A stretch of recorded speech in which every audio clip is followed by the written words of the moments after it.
મારું નામ જલ્પેશ સુખડિયા છે. હું એક નાનકડા ગામમાં માંગરોળ બંદરથી આવું છું. અહીંયાથી 450 કિલોમીટર દૂર થાય છે. અને મારી છોકરીને જન્મથી જ ગ્લુકોમાની તકલીફ હતી. અને ત્યારબાદ મેં ઘણી એવી પ્રાઇવેટ હોસ્પિટલમાં એમનું ટ્રીટમેન્ટ કરાવ્યું હતું.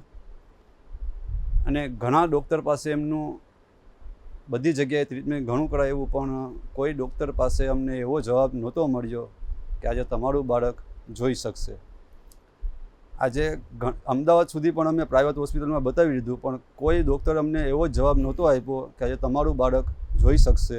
બધા ડૉક્ટરો એવું જ કહેતા હતા કે આજે તમારું બાળક બિલકુલ જોઈ નહીં શકે.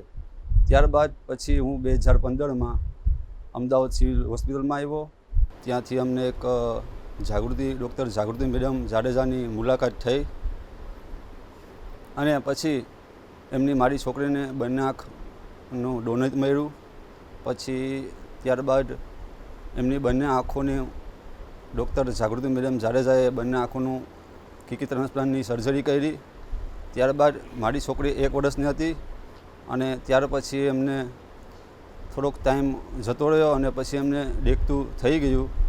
અને આજની તલક સુધી પણ એમને બધું દેખાય છે. એમની ઉંમર 12 વર્ષની છે.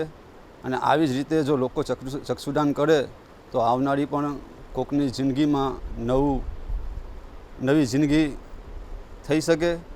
એટલે હું તો હર કોઈ વ્યક્તિને એવું કહેવા માંગીશ કે હર કોઈ માણસને મૃત્યુ પછી બધાને ચક્ષુદાન કરવું જોઈએ અને એક સંકલ્પ લેવો જોઈએ.